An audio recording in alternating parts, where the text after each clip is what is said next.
We're now going to talk about controlling the hi-hat on the Diti. The Diti requires two inputs to control this.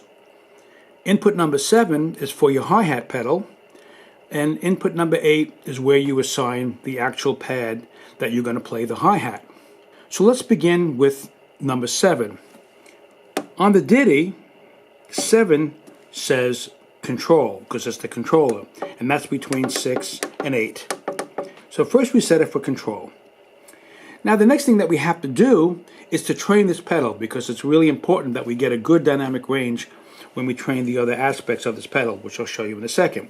So we press the train button, and the train button is different than the normal train where you hit it hard and soft. As soon as you hit the train button when you're in the pad control, is that you see a number there, and that number basically it is detecting pressure or resistance on the pedal already. I'm using a PMCP right here. So it asks maximum control level. So the first thing, the maximum control, is I want to push this pedal all the way down.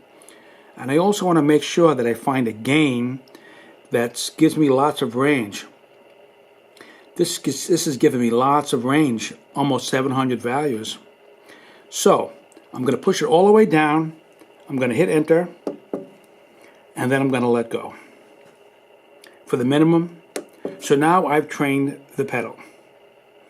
So if you're not happy with these values, by the way, you can change the gain setting.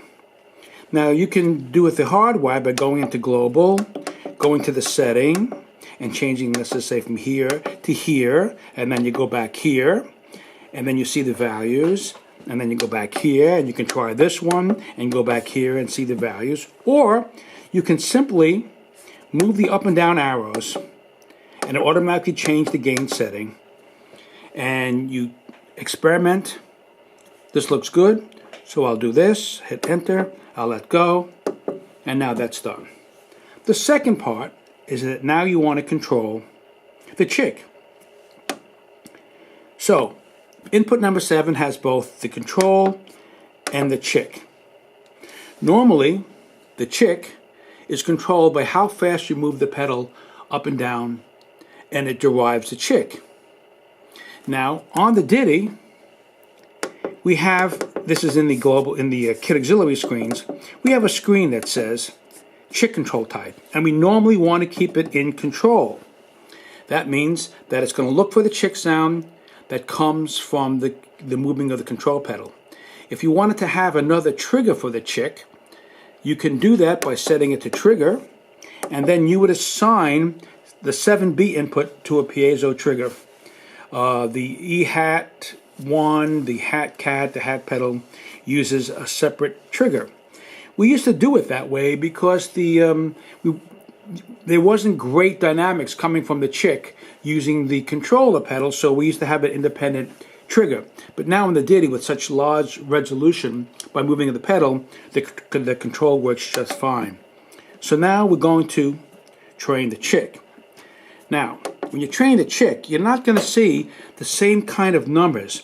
What I did here was hit it hard, because it's looking instead for a movement ratio. So here is the 54 is the fast, and now I hit the pedals slowly, and now the chick is now set. So now the chick and the pedal are ready. Now there are different hi-hat modes. Now we're talking about, and we're shifting over now to pad number 8. So let's go there and take a look at it. So 8, the first thing that we want to do, now we're going to go back to the beginning of 8. Let's go here. That we want to see what kind of hi-hat mode we're going to use. And in this case, we have general Midi hi-hat. There are 3 different ways of controlling the hi-hat. There's general Midi, where when you set it, it automatically, when you set it for general Midi, sets slot number 1 for 46, that's an open sound, and slot number 2 for 42, which is the closed sound. That's the way the early drum machines used the hi-hat. Then we have another method And this is called hat note mode. And the hat note mode now gives you 8 different positions. So if you go back now to the looking at the slots, you'll see that 62, 64, 60, 66, 67, all these are 8 different positions that are designated for the hi-hat and the actual different note numbers. So on some drum machines or samplers, you can assign those note numbers to different positions of open and closed. And then there's yet another way, and that is you set it to off. And then you're going to rely on the drum software to give you the sounds. And usually when that happens, you assign one note number. You assign one note number here on slot 1. Usually it's 46. It depends on the software. And then what happens,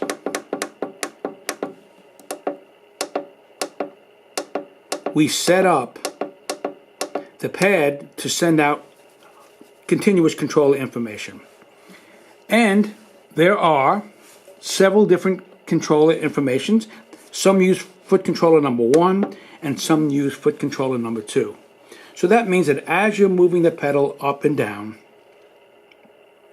you're getting continuous controller number 4 setting out the various positions, and the chick and the splash comes from the software. And for some programs, let's say like Addictive Drums, you don't have to assign the chick and the splash. But now I'll show you how to assign the chick and splash as well.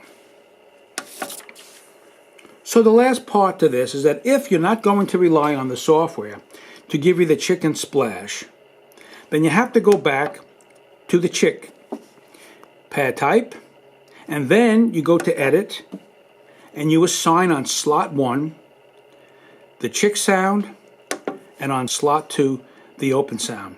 So now the Diti will be sending out a chick and a splash when you step on the pedal. If you don't want any chick or splash sound, then simply shut it off, and you won't get any sound at all, and the chick and splash will come from the software itself. There you go. And I'll do the same for the splash sound.